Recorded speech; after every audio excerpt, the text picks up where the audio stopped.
Hey, everybody, welcome back to another edition of the Transformation Leaders Podcast. My name is David Soden, joined today by my co-host, Sean Ennis. And today we're going to change up the format a little bit from kind of an ideal or topic that we wanted to hit on.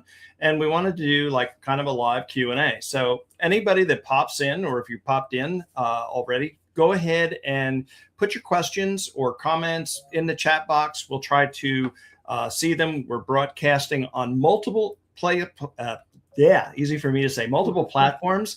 And so as a result of that, we'll be grabbing or trying to grab as best as we can those questions as they come across multiple sources where you guys may be joining us from. So we got LinkedIn, we got YouTube, both on Sean and I's channel. So we're there. Plus we got our own website that you probably have been to hopefully before. And to kind of kick things off, I'm going to hand this over to Sean. Because there was a question that kind of came in the last couple of weeks, and we were like, yeah, should we do a whole show around this, or should we just open it up to Q&A? So, Sean, remind me again, what was that question? Because unfortunately, I was a little late to today's joining here, so apologize for that. But in any event, it was a really intriguing question nonetheless. Yeah, I mean, it's something that a lot of people hear us talk about, the things that AI does well. The area that people are more interested in is where it does not work well, right? So, and I get this a lot. People are saying, Sean, I know you're rah-rah-rahing about AI, but, we're worried about AI taking jobs, right? And so if AI is going to be used in certain areas, where can I, in my career, move into something that is maybe less direct into AI? And again, I've talked about this repeatedly in the podcast around Agile is dead, and I've talked about it in podcasts related to the digital rust belt.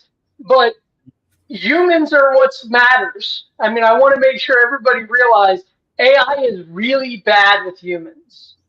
And it's getting worse, especially the more the media talks about job losses associated to AI. There is going to be a lot of human pushback when it comes to AI. So if you are looking at, hey, where can I focus my career in my industry, in my domain, and be more AI proof, I would recommend lean towards the areas where you're talking to humans and not keyboards. Sales, pre-sales, marketing. You don't want to hand the keys to your sales and marketing over to an AI, because humans are not going to buy from AI. They're going to buy from very smart people like David, right? Or They're Sean. going to talk to. They're going to want to talk to people and understand how the technology applies to their business, to their career, to their quarterly objectives, to how to get a promotion. These are the things that humans talk to humans about. AI is certainly not as trusted, or it is not creating quality outcomes when it comes to human relationships. David, what do you think about that? Well, I think everything that possibly is going to come up today all goes back to one central point.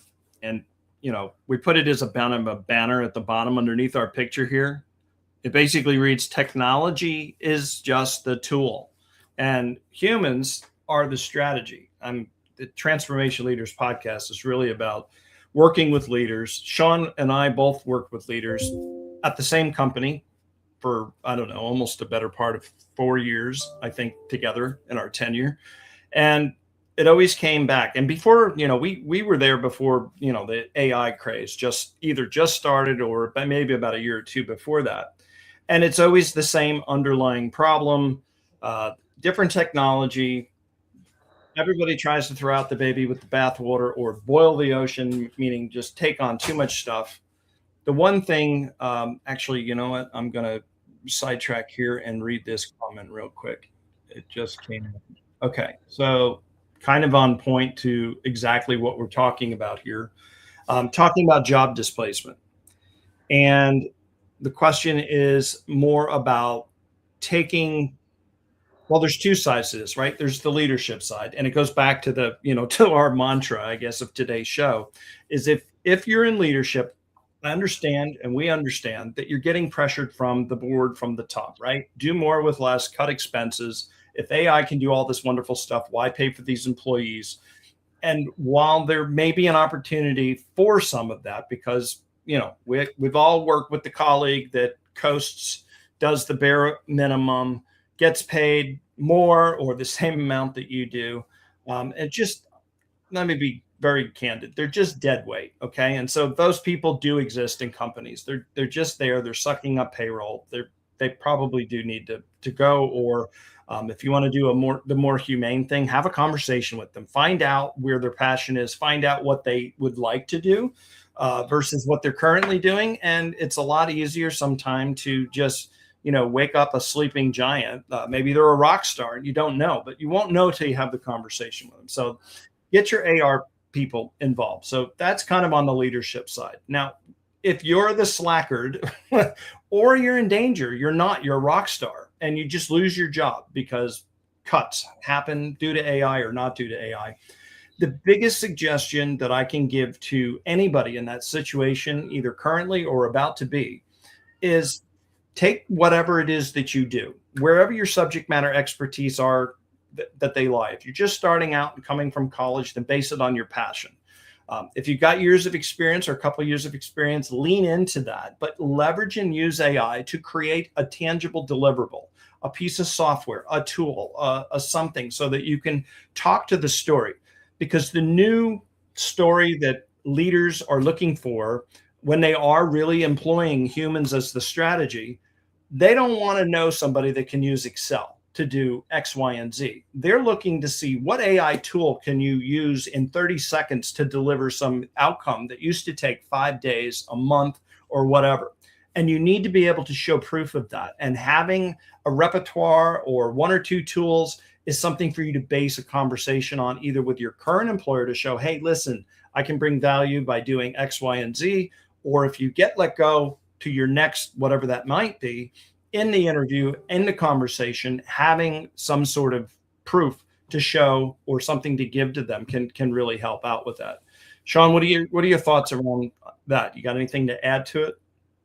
Yeah, I mean, again, in the recent news, the CEO of CrowdStrike got in trouble by talking about how he is doing cuts, and his cuts is middle management. The people who are tracking performance and quality, he believes that AI can replace those. And there has been a lot of backlash on that statement, right? The simple fact of it all is that the biggest threat to jobs is going to be middle management, as CrowdStrike is alluding to and executed on that plan.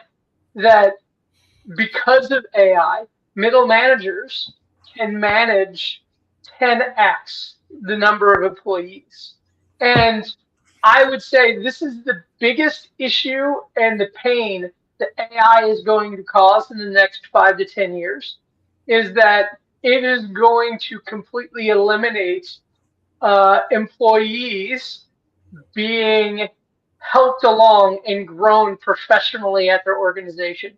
The management layer is no longer seen valuable in that leadership role.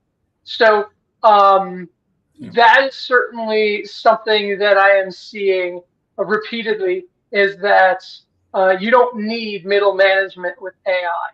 Again, huge mistake that a lot of companies are going to make, and they're going to end up having to pay for that later. But in the meantime, we're seeing a lot of this going on. And the best way, I think, is exactly what David said. Get your skills up, get your relationships up where they need to be. You are valuable because of your experience, because of your relationships, because of your skill sets.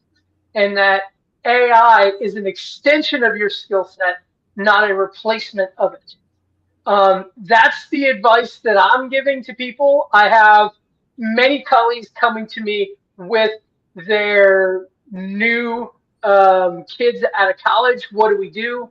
I get a lot of colleagues for me who feel like they're in dead-end jobs. What do I do? Well, that's my recommendation is you need to start networking and you need to start showing your skills off. That means set up a GitHub, right? Create some software, talk about it on social media. Make sure that you have a footprint in this world that shows your capabilities and that many people can validate them. That is really where the future is going to be, is if you can't demonstrate your AI superpower, people are going to assume you don't have one. Hey, Sean, this is another one that came in. I was debating whether to interrupt you to ask it, but maybe you can take this one. It's around process redesign. It says, how many traditional business processes are actually compatible with autonomous agents? Any thoughts on that one?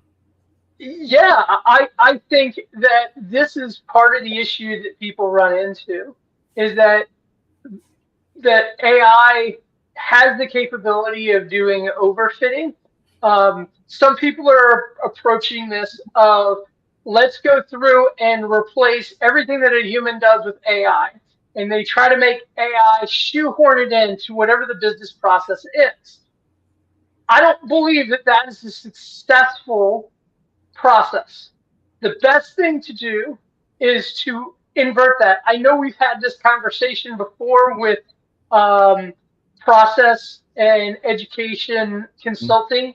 Several of our guests that we've had have talked about the human factor of AI, and I implore you to go back into our history and watch those, because the best possible way is to talk about, okay, here are the human roles we have, and here are where they're spending all their time outside of judgment, and then create AI to augment, not to replace. Because A, it's much easier, B, it's much more valuable, and if you can boost the productivity of your team, you could do more with less, which is what they're talking about. Doing more with less isn't doing more work with less people. It is doing more work with the people you have. And then maybe there's some opportunity where you could put some of the laggards on a pit plan and manage people out of the business if they cannot handle using AI. Completely understand that tactic. But more importantly, this gives you the opportunity to be able to find out who your champions are. And then you can elevate those people and say, okay, we have a new business process. Here's a person who embraced it, who drove it, who created the outcomes. Let's promote that person and have them run our new business processes as they're coming up. So for new business processes, doing an AI maximizing fit function makes sense. For pre-existing, I would heavily recommend doing an analysis of where it best fits in an augmentative manner. Agreed. You do not want the backbone of your company, the people who talk to your customers, who deliver for your customers, looking at the door, because when these things happen, the best people are going to be the first ones who jump ship. And then you'll have AI and the laggards. That is the opposite of a successful strategy in my book. Yeah, I mean, the first thing for me that comes to mind is the process even broken? And if it's broken, do you know where it's broken? And I always like to take on any project of saying, begin with the end in mind, or what is the outcome of the process? And just have those conversations at those levels, because it might be fully broken, meaning you got to do it, trash it, and bring it up from the ground up, at which point AI may or may not be helpful for the design anyway. If the outcome is being achieved, to what extent? So measurability, that's a whole other topic, but nonetheless. And I think it kind of goes into then everything else that you just said, because I don't want to repeat what you just said, but I think at least from the onset, the initial evaluation, like there's multiple pathways that you can go with it. And then everything that you just said applies into each of them or to multiples. But usually for me personally, I always start with the evaluation of, is it broken and how bad is it broken? Do we need to rebuild it from the ground up? Or maybe we just need AI at one little step in a 13-step process. And then that solves the problem, gets you to 80 or 90% outcome from 60 or 50 or God forbid 40% of the outcome. So use it strategically. Again, talk to your people. The people are the ones that are going to say they're either going to be, and this is a thing that I don't think we talk enough about.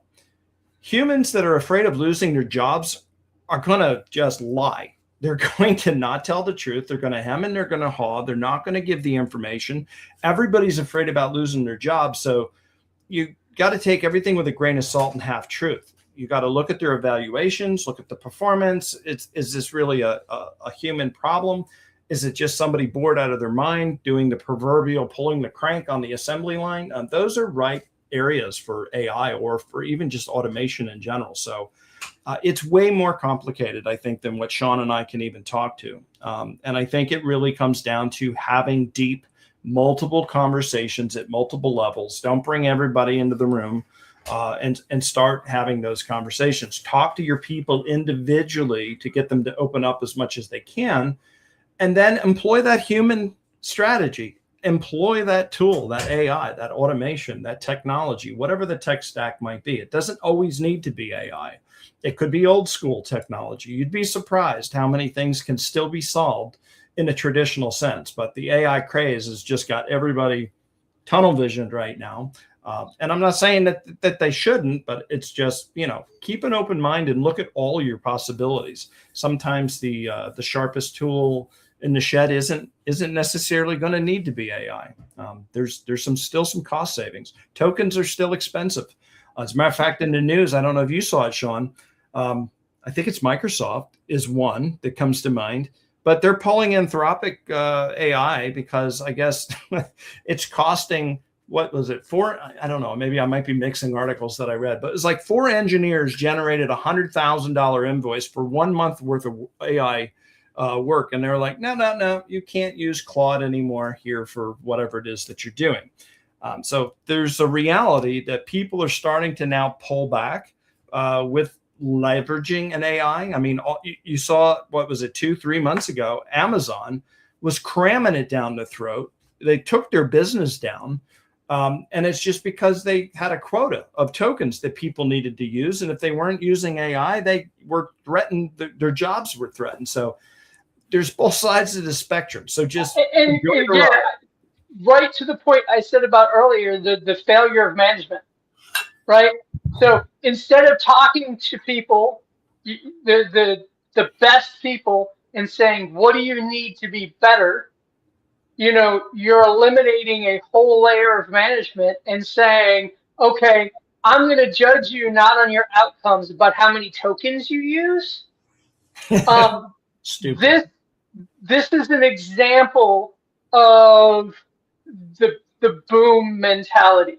I remember this during the .bomb period of time. It's like, how many hits do you have in your website? Well, that's not what generates revenue, but that's what everybody was going for. And then you end up with a, pets.com, right?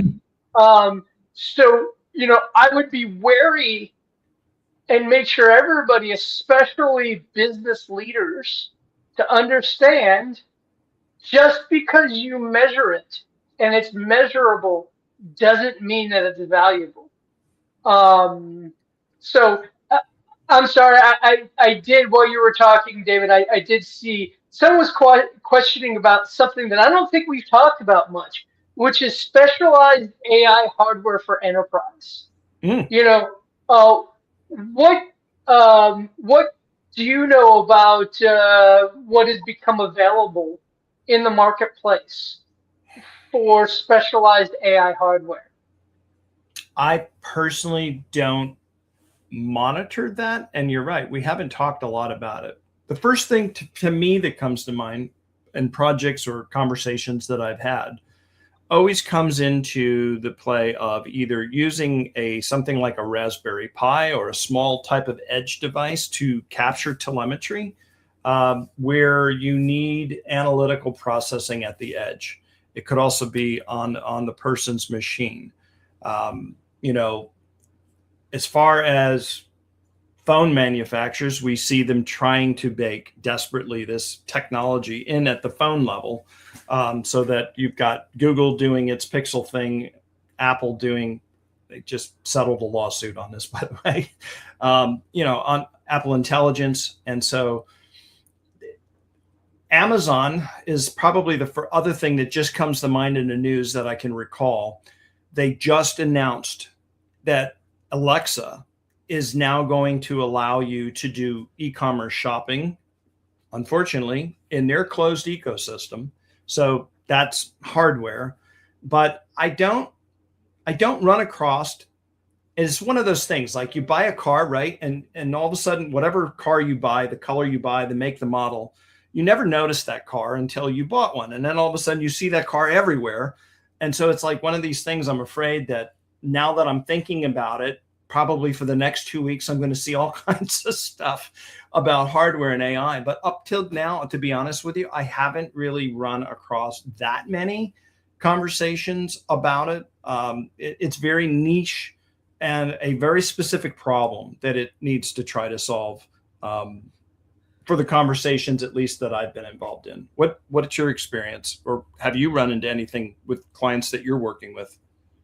Well, about a year ago, I looked at a lot of the edge AI place, right? So, how can I go through and do things at the edge?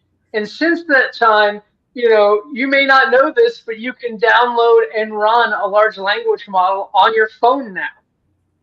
Gemini is providing you a tool to run Gemma 4, which is a pretty good open source model on your phone. Edge AI, I think, is going to be extremely popular and provide a lot of value in the IoT and edge game. However, when it comes to enterprise, I think there's a lot of negativity and angst in the area of running your own large language models in your personal public cloud or your four-wall data center.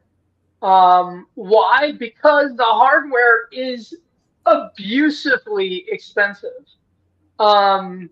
People are going through and buying Mac Minis and running things like Hermes and OpenClaw as personal digital assistants. And that's fine, but that's not enterprise. There are people who are buying Mac Minis and stacking them in a rack and connecting them together to use special software so that they can run powerful models Again, like that is crazy talk for a lot of enterprise leaders that I talk to. Um, for most of the enterprise leaders, they are very comfortable using cloud provided AI models, the Anthropics and OpenAIs of the world. And then for the security conscious, you can pay Azure to have and house your own instance of large language model of OpenAI models in their cloud for the people who are very privacy concerned. For the privacy paranoid, healthcare, finance, etc. I'm seeing all over the map where some people are running their own large language models. I'm seeing people who are paying AWS for AI compute and running it themselves. And I'm also seeing it that they are buying specific Dell hardware or for the more cost conscious super micro and trying to build their own AI compute stack in their data center. Few and far between. I don't really see anything changing here. All I hear all day long is on regular compute how hard it is to get memory. And that popped up in the news last week that China is now flooding the market with their own made in China DDR memory, which at least in the residential market may alleviate some of the pain in memory. But just today, two of the memory manufacturers have jumped to trillion-dollar valuations because they can name the market for memory right now. So I think hardware is an area where it's going to be a mess for a while, 6 to 18 months.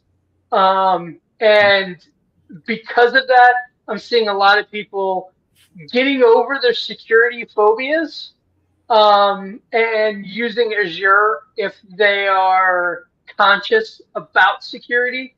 But for the most people, I think they would rather obscure the data before it goes to AI and kind of decrypt it or unobscure it coming out as the solution. So I don't know. Hardware is one of those things that it's just a mess. Yeah, we got a question here, probably the last one. It's almost repetitive to what we've been actually talking about. So maybe reinforce this one. It's about human oversight, but I think the unique distinction here that's being asked of how do we maintain human accountability when autonomous agents operate 24/7. This is really about scalability. So human oversight at scale, where you're trying to do that at an AI robot that never sleeps, I don't think that this changes much than what's ever changed if you owned a factory and you had to have 3 shifts to get 24/7 coverage. You are going to have, especially if you do what has been on my kind of mantra, maybe yours as well, where humans are in the loop. If AIs are working 24/7, then you need people.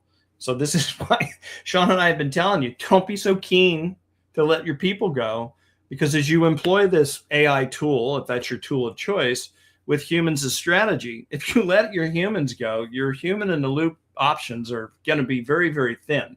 And especially if you're having to start running your company, not in an 8 to 5 scenario, where you find yourself doing shift work, even though you're not a factory, you're not a manufacturer, but humans need to be in the loop with whatever's happening 24/7. Now, granted, if you can let your robots run overnight or your AI or your processes, and there is enough work to keep the humans that you have busy for an 8-hour shift, and they can clear the docket, so to speak. Okay, fine. But when this thing starts to balloon or get out of control, sorry, my cat is cracked out apparently. Lost my train of thought. But yeah, as this starts to grow for your business, I do not be surprised for those of you that are not in a manufacturing use case, where you're going to have to run 3 shifts in order to clear this.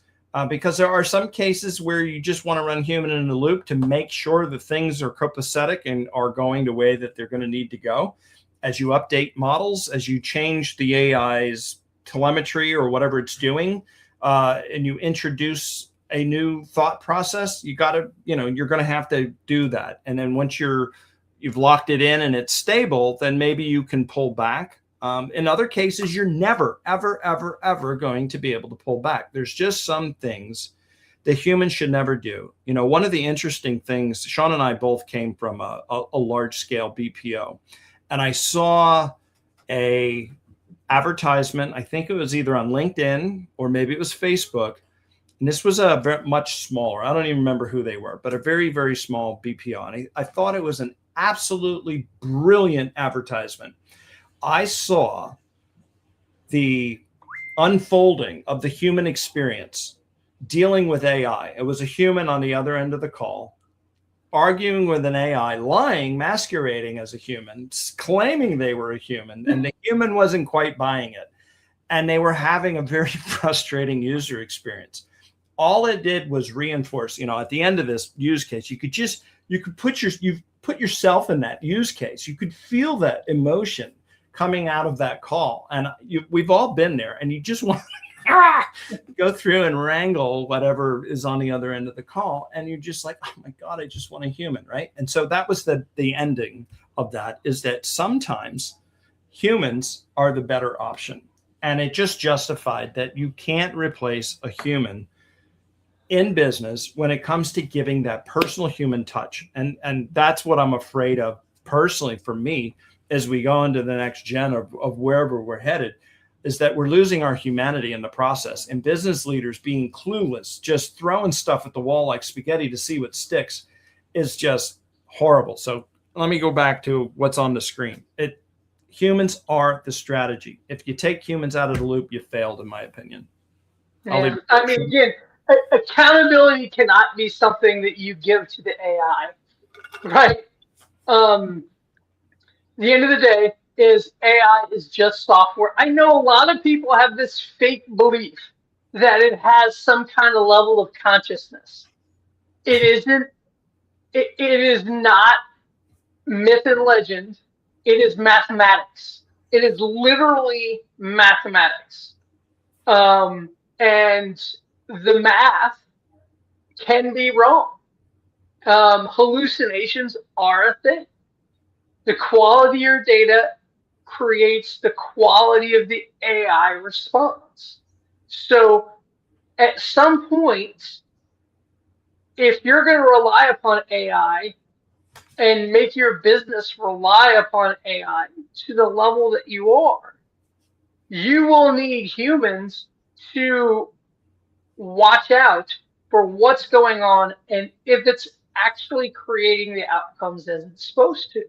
And that person needs to be responsible, that's another word for accountability, to making sure this AI is continually working correctly. If not, that person will need to be responsible for updating the tactics, the business strategy. And this is not something that is head of AI in the whole company. This is division by division, team by team. I know a lot of people think, hey, we don't need IT support. Well, when your people are losing 2 hours a week trying to get their laptop working correctly, then you kind of understand the value of IT. If you are losing 5, 10, 15% of productivity because your laptop is broken, and I'm sure everybody has experienced the laptop broken situation. Now, imagine, if you will, your laptop is not responsible for 40% your productivity, but 9, 10, 15,000% of your productivity of what AI is. And then you understand the value of accountability when it comes down to AI tools. So that's what I would say to that particular use case. And again, I know we're kind of out of time here today, David, but I Yeah. really do appreciate everybody's comments, Mhm. emails, direct messages to me, the comments that people have posted on our previous pages. I really want everyone to feel comfortable putting something in, saying something, asking a question, because that's why we're interested in talking about these subjects. It's not because me and David like to talk. It's because we like to help people. Yep. No, totally agreed. And also want to give a thanks to everybody that supports us too. We've had a lot of people come to us with questions, and we've helped a lot of people as well. So appreciate the relationships. And so, not every conversation has to be a business engagement. Sometimes it's just, hey, providing a little bit of light so that you know where to go. So as an encouragement, put the website on the screen here. So go to the Transformation Leaders podcast. We got the form. You can watch past episodes, fill that information out. Goes to both Sean and I, depending on our schedule, our availability, who's on first, what's on second. One of us definitely will get back to you and reply. In some cases, we need to double up and help you together. We can definitely do that. But in any event, thank you so much for taking the time to join us each and every week. We definitely appreciate it. And if you're new, thank you for dropping by. We're here every Wednesday at 12 o'clock Eastern Standard Time. And that's all the time we have for you today, folks. Thanks a lot. Have a great day. Bye, everybody.